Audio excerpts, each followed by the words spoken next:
इन चक्रों के बारे में देखने के बारे में आपको आगे चलना होगा।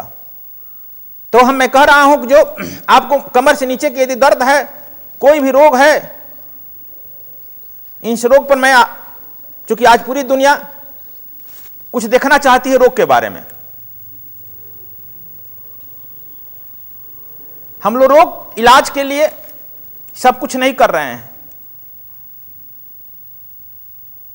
यह जो है साइड वर्क है, एम एंड ऑब्जेक्ट नहीं है। एम एंड ऑब्जेक्ट तुम्हारा परम उद्देश्य उस परम चैतन्य को उपलब्ध होना है। जब इस घर को तू अंधेरा है, जन्मों जन्म से अंधेरा है, और इसमें दीपक जला दो, तब प्रकाश लाने के लिए प्रार्थना नहीं करना पड़ेगा। सुबह जब हो गया है तो केवल द्वार खोल दो, खिड़की खोल दो, पर्दा हटा दो, सूर्य को आने के लिए प्रार्थना नहीं करना पड़ेगा। सूर्य भगवान आ जाओ मेरे अंदर।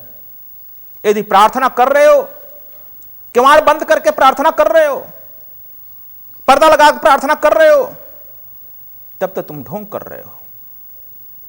कुछ मत करो, किवाड़ खोल दो, पर्दा हटा दो, सूर्य स्वतः आ जाएगा, बुलाना नहीं पड़ता है। उसी तरह से तुम अपने अंदर चैतन्य जो है उसको जला दो। अप दीपो भवत, अपना दीपक अपने बनो, अपना प्रकाश अपने बनो। जब उस प्रकाश को तुम उपलब्ध हो जाता है, अंदर प्रकाशित हो जाता है, तब अंदर दिखाई पड़ने लगता है कहां गंदगी है, कहां झाड़ फूंस लगे हैं, कहां मकड़ी के जाल लगे हैं, तब तू उनसे झाड़ सकता है। उसी तरह से मूलाधार चक्र से नीचे जो भी दुख है, रोग है, कष्ट है, उसे चक्र को ठीक करके किया जा सकता है। उस पेन वाले जगह पर, उस दर्द वाले जगह के इलाज करने की कोई खास जरूरत नहीं है। उस चक्र को इलाज करो और वह पूरा क्षेत्र अपना कंट्रोल कर लेगा। क्योंकि उन कमर से नीचे का चेतना का केंद्र, ऑफिस, हेड ऑफिस जो है मूलाधार चक्र है। कुछ लोग इसे 7 चक्रों में बांटे हैं, 8 चक्रों में, 14 चक्रों में। इसके झमेला में मत पड़ना। कुछ लोग कहते हैं कि आप 7 चक्र की बात कर रहे हैं, फलाना 14 चक्र का बात करता है, फलाना 10 चक्र की बात कर रहा है। अब वही उसी तरह से समझो, यह चक्र 14 और 10, कोई पैसेंजर ट्रेन में बैठा है तो वह तो ज्यादा स्टेशन पर गाड़ी लगेगी ना। कोई राजधानी पर बैठा है तो कम स्टेशन पर बात लगेगी गाड़ी ना। वही चक्र है।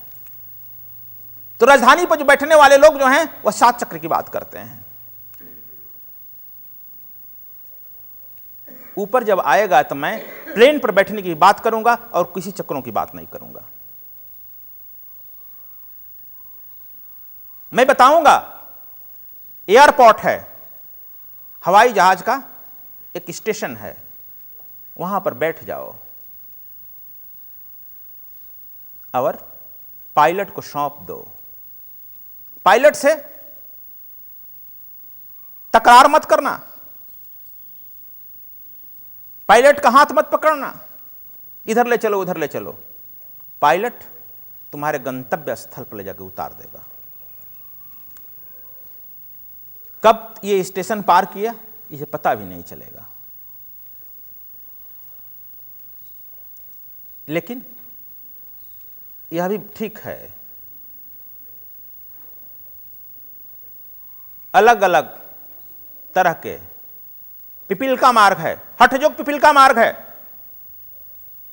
पिपील का यानी चिट्टी, चिट्टी नीचे से चढ़ती है, पेड़ के टॉप पर पहुंचेगी, लेकिन उसकी यात्रा जड़ से शुरू होगी।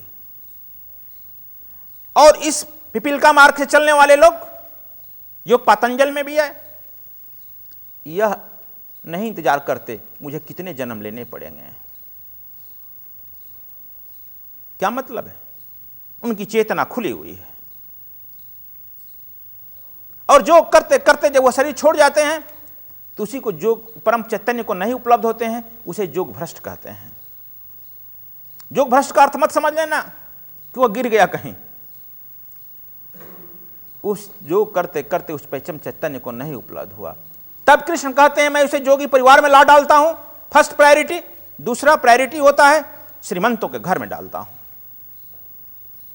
योगी के परिवार में जन्म देता हूं, जहां से उसे सहज योग साधना उपलब्ध हो, सहज ही उसको योग की वृत्तियां पेरेंटल मिल जाए, उत्तराधिकार में मिले। भगवान कृष्ण दूसरा कहते हैं श्रीमंतों के घर डालता हूं, श्री संपन्न, जहां से उसे भोजन के लिए विभिन्न प्रकार का श्रम न करना पड़े, सहज ही उसे इस भोजन संबंधी समस्या दूर हो। प्रतिष्ठा संबंधी लोकेशणा, धनेशणा, 3 ईषणाएं हैं इस संसार में, पुत्रेषणा, धनेशणा, लोकेशणा, और 3 ईषणाओं से हम लोग जलते जा रहे हैं, मरते जा रहे हैं। इन ईषणाओं को भी छोड़ना पड़ता है। और जैसे ही श्रीमंत के घर में आया तो लोकेशणा और धनेशणा से मुक्त हो जाता है, उसकी यात्रा सहज हो जाती है। तो यह पिपीलिका मार्ग की यात्रा होती है। मूलाधार चक्र जो है 4 दल कमल है, लाल रंग। इन चक्रों के बारे में मैं ज्यादा बात नहीं करूंगा, इनकी उपलब्धि पर बात करूंगा।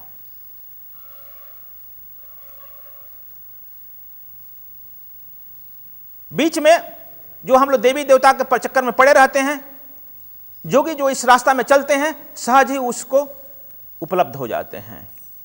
यहीं पर बीच में गणेश का स्थान है। ये हमारे उस चित्र में देखा होगा, देखो यहां गणेश का स्थान है, बीच में लिखा भी है।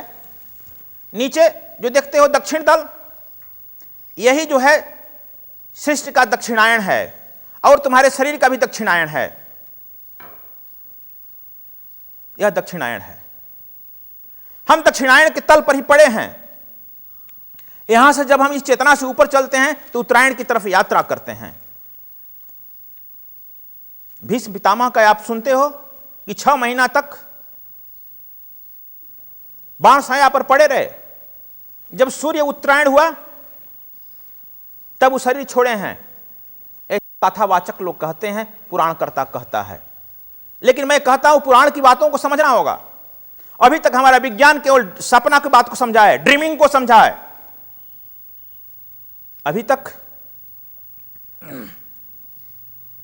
फ्रायड से लेकर जुंग तक सपने का एनालिसिस किया है, ड्रीमिंग का एनालिसिस किया है। पुराण सपना नहीं है, ड्रीमिंग नहीं है, विजन है। और इस विजन को खोज देखने के लिए आपको तृतीय नेत्र को उपलब्ध होना होगा। तृतीय नेत्र पर आगे बात किया जाएगा। बिना उस तृतीय नेत्र के उपलब्ध हुए पुराणकर्ता की बात को नहीं समझ पाएगा। वह कह रहे हैं, यह भीष्म पितामह को लोकेशणा, पुत्रेशणा और धनेशणा तीनों ग्रसित है। चाहते हैं कि मेरा खानदान, अपना तो उनको पुत्र नहीं था, लेकिन वो चाहते हैं कि मेरा खानदान सुरक्षित रहे, मेरा साम्राज्य सुरक्षित रहे, मेरे यहां धर्म का राज्य हो जाए स्थापित।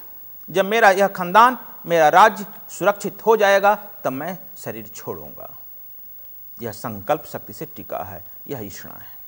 यानी दक्षिणायन पर टिके। जब बाण साया पर हैं,